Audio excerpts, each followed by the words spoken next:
And now for a Curious George story. Curious George goes to a chocolate factory. Oh boy. This is George. That's George right there. George was a good little monkey and always very curious. One day, George went for a drive with his friend, the man with the yellow hat. There's the man with the yellow hat. Look, George, the man said. There's a store in that chocolate factory up ahead. Let's stop for a treat. George loved chocolates. Inside the store, boxes of chocolates were stacked everywhere, but the man with the yellow hat found his favorites right away. George, he said, wait here while I buy these, and please, stay out of trouble.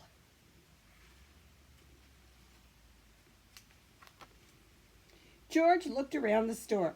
He saw chocolate-covered cherries and fudge-flavored lollipops. A chocolate bunny caught his eye.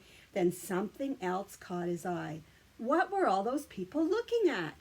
George was curious. He climbed up to get a better look. Through the windows, he saw lots of trays filled with little brown dots. What were all those little brown dots? George was curious. He found a door that led to the other side of the window. The little brown dots were chocolates, of course. A tour guide was showing a group of people how to tell what was inside the chocolates by looking at the swirls on top. Oh, look at all those chocolates. This little swirl means fudge. This one is that caramel's inside. This wiggle is for marshmallows. This is the squiggle for a truffle.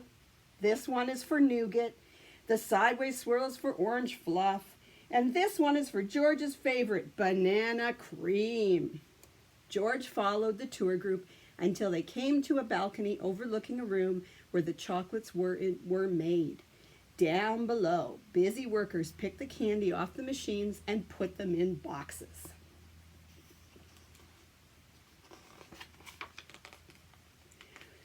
These were the machines that made the chocolates with the swirls on top. The chocolates came out of the machines on long belts, but how did they get their swirls? George was curious. He climbed down from the balcony and up onto a machine. George peeked inside. He was trying to see what was making the swirls when all of a sudden, the chocolate began coming out faster and faster. They sped by him so quickly they seemed to be running on legs of their own. Quick, bring more boxes, yelled a man with a tall white hat. What happened? Asked another man. Nobody answered. Nobody knew what had happened, and everyone was so busy that no one noticed George.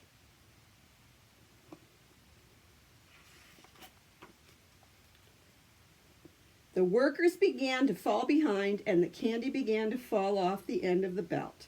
Save the chocolates, yelled the man with the tall white hat. Meanwhile, George saw one of his favorites whiz by. He tried to catch the banana cream chocolate, but it was too fast. He chased it to the end of the belt. And at the end of the belt, a pile of chocolates was growing taller and taller. George had never seen so many chocolates. As he searched for the banana cream, he put the others in empty boxes. George was a fast worker. Someone noticed and yelled, "Bring that monkey more boxes, he's helping catch up." Not all the chocolates made it into the boxes, but no more chocolates fell on the floor. He's eating some.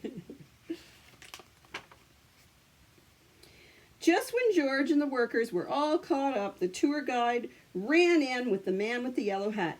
"Get that monkey out of here," she yelled. "He's ruining our chocolates." "But this little monkey saved the chocolates," explained the workers. Then the man with the tall white hat said to George, "You may have caused us some trouble, but you were a speedy little monkey. You deserve a big box of candy for all your help." George was glad he was not in trouble, but he didn't take the chocolates.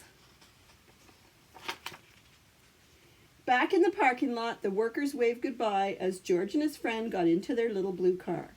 "George, are you sure you don't want any chocolates before we leave?" asked the man with the yellow hat. George was sure. Look at his tummy. I think his tummy's too full of chocolate. The end. And that was George. What is it called again? Oh! Too many. George Goes to a Chocolate Factory.